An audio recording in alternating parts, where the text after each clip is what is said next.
Namaskar. Today let's talk about making a sequence for your yoga class. Some people will ask, what is correct? Should it be 24 postures? Should it be 30 postures? Should it be 90 postures? There are a lot more aspects involved than just postures. But let's talk about some of them. It depends on the needs of your students. So if I'm looking at people who are very fit and young, I'm going to be designing a program or a sequence just for them. The same thing applies to mobility of the student. How mobile is your student? Are they able to walk around? Or do they use a walker? Do they use a cane? Are they in a wheelchair?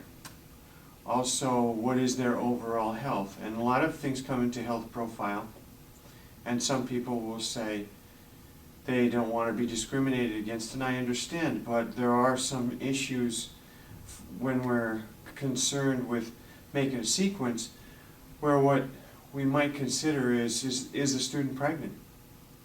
There's 3 trimesters. Is it postnatal?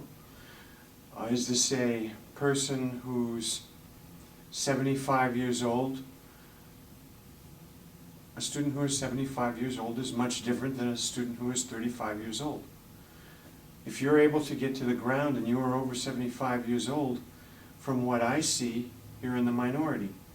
When I went to Florida recently, what I saw were some very mobile students who could get to the mat no problem. There were a lot of them. But up here, at the senior centers around here, it's not that many that want to get down on the ground and start to work off the yoga mat. So you have a bunch of different factors involved. Also, does somebody have a neurological disorder? Is somebody recovering from cancer? If they're recovering from cancer, we're going to make a program that's specific to their needs. So what I'm going to do is I'm going to give you an example of a sequence. I'm going to go through, I'm going to mention some of the possibilities. And I want you to understand that when I teach a class, usually what I'm doing is I start out and finish with an integration of a number of aspects that we're familiar with. Pranayama, asana, and meditation, and I should have said or relaxation.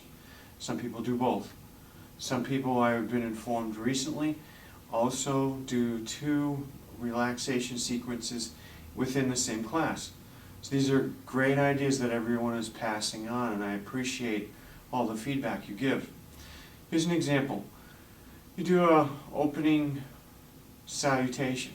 So this is a centering time. This is a time for your students to make an intention. Then after that, we might have Pastrika Pranayama. We might have Kapalabhati Pranayama.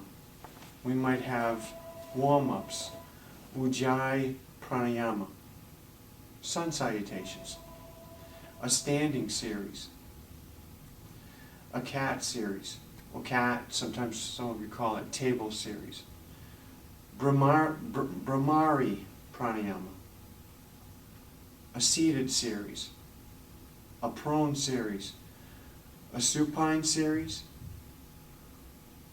some form of alternate nostril breath, and then we might choose to either do a meditation or some form of relaxation, such as a stage-by-stage relaxation. We might close with Udgita Pranayama, and we might practice mantras. It depends on who you are and what your belief system is about mantras. There are some yoga classes that they don't practice any mantras.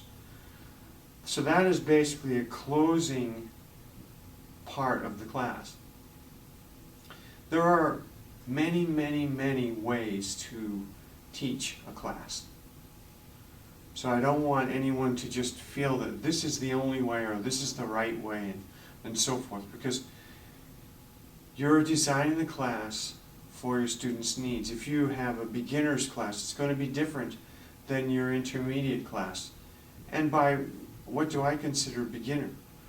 Beginner is someone who just started practicing yoga, 1 or 2 years knowledge. I don't care if they can stand on their hands. I don't care if they're an ex-gymnast. Still, 1 or 2 years is a beginner. Just because someone has physical ability doesn't mean they have yoga knowledge. Someone who is at the intermediate level usually has about 2 or more years of knowledge. An advanced practitioner, I would consider this to be someone who's been practicing for 6, 7, 10 years or more. Now, I realize that some people will say, well, I can stand on my head. That makes me an advanced practitioner. Well, if that's the case, then there are a lot of 6-year-old children who can qualify to be yoga experts. They can stand on the head too. So, with those things in mind, and when you're sequencing, you're trying to make your sequence so that it really matches the needs of your students. I want to wish you all farewell and to have a nice weekend. Om Shanti.